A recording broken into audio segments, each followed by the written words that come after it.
The month of January, I go back into reading again. I started reading in 2024 actually. I started reading in 2024.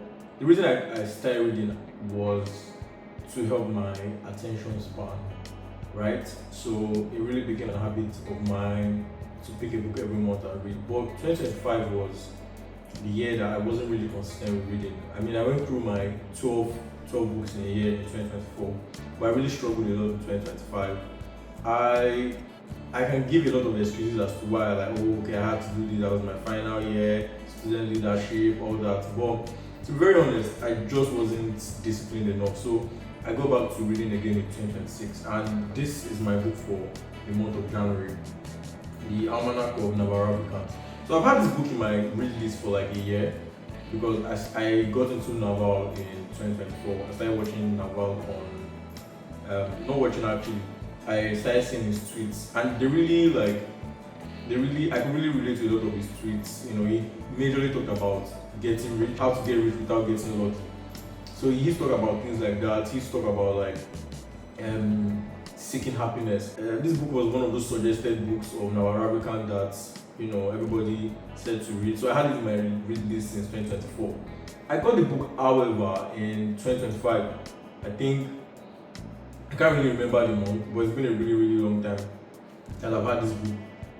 But I didn't read it. It was just there, and it was starting to get to me that I hadn't read the book yet because I was trying to create like a read list for the books that I would want to read in 2026. But then I could not really do that because I had like a bunch of books that I just got to 2025 that I haven't read. So I was like, okay, you know what?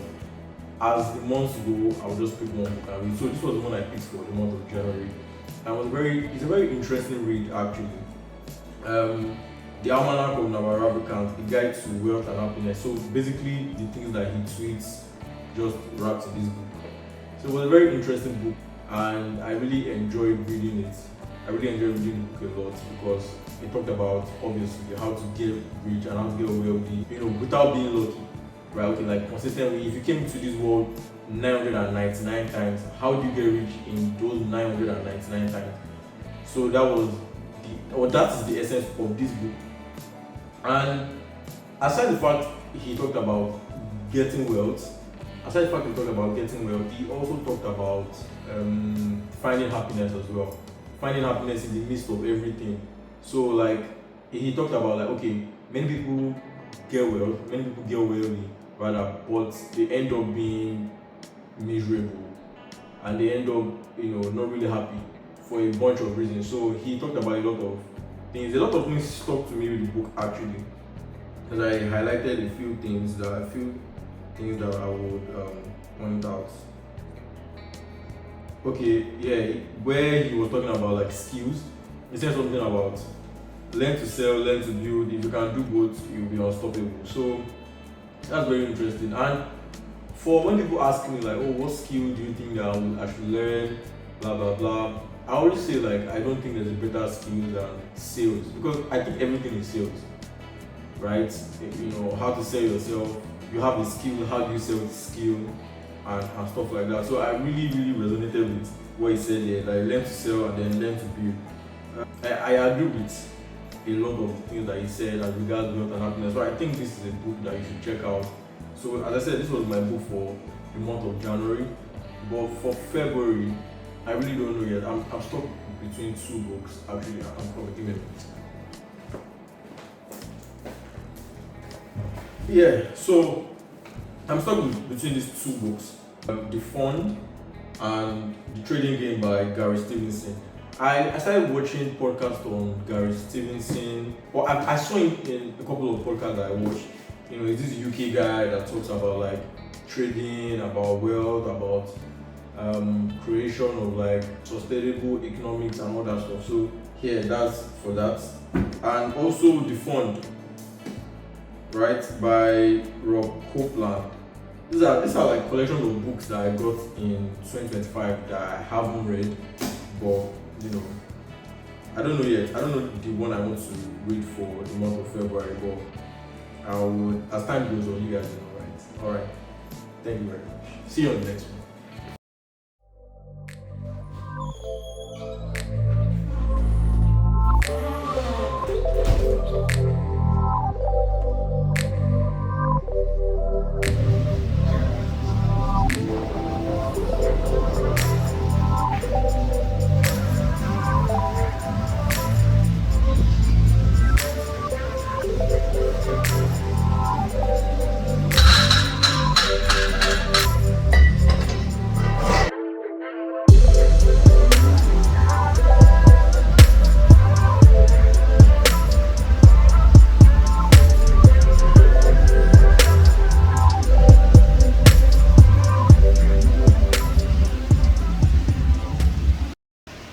Yeah, finally great to be back in the gym.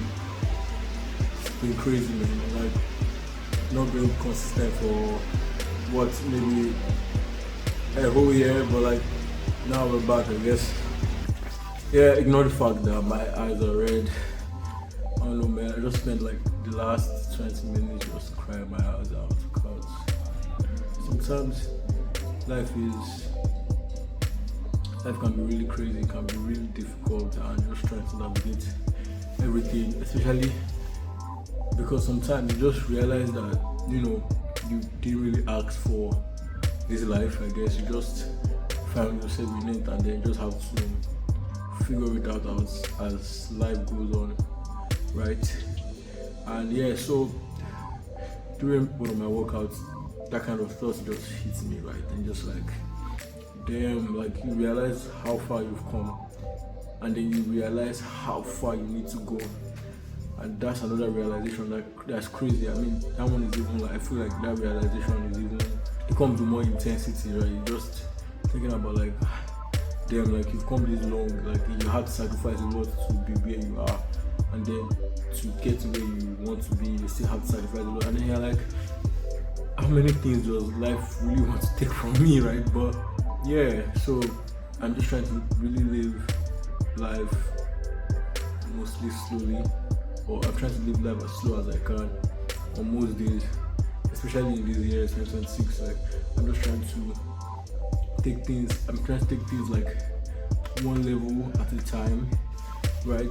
Rather than just trying to speed run the whole thing, because I've been in the speed running phase before, and I don't know, I really can't say that it's like what is the best, but I guess like eventually when you go through life, you just hit this kind of realizations in your head, and you're like, damn, like it's very difficult trying to actually find a balance in life. Like you want to give your friends attention, you want to give your family attention, you have to give yourself attention, and other things that might come. But then again, you have to realize that at the end of the day, man, you really are the only person that you have.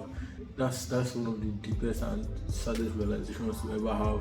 Just realizing that you only have yourself, and that realization is very crazy.